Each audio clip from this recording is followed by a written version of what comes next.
qəzəblidir. Dünyanı idarə edən kimdir? Hər kimdirsə, axırı ki, dünyanı idarə edənlərin iki komandanı var. Baxın, dünyada savaş harda gedir? Dünyada savaş harda gedir?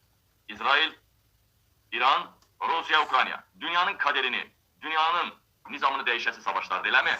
Eləmi? Ay, narahat olmayın ya, o savaşda Orta Doğunu, o ərəbləri, hamısı nizama salacaq, narahat olmayın, narahat olmayın. İndi baxın, orada vuruşan kimdir? Dünya sərkərdəsi. Dünya sərkərdəsi. Zelenski. Zelenski kimdir? Yahudidir.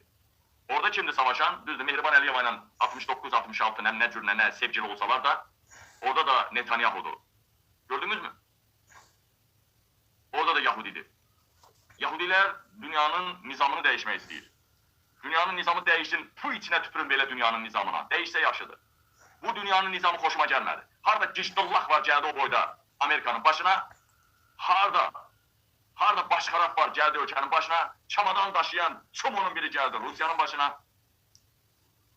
Gicdillaq eşşəklə cins əlaqəyə girməyin kitabını yazan Xumeyni şahı devirdilər, gətirdilər. Zaten şah da Yahudiydi. Bağa, şah Yahudiydi. Arvadı da voleybolistiydi. Fransızıydı. Görürsünüz, nə qəşək pis yaxşı ölkəni yönətirdi. Pis yaxşı. Hər halda bundan yaxşıydı. Ama indi o şah da lazım deyil. Mən bildim ki, o şah İlham Əliyevin qohumudur. Bitti. O şah da prezident olmaz. Vəssalam.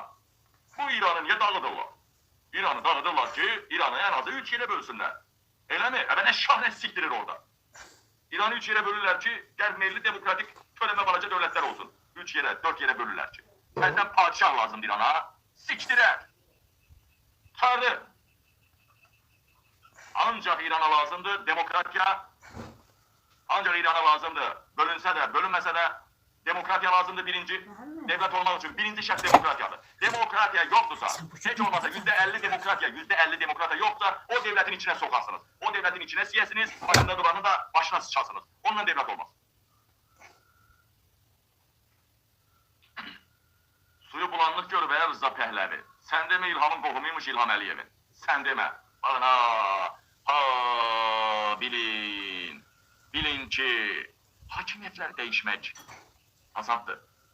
İnanın Allah'a, bilin ki xalqın qəlbini dəyişmək çətindir, çətin.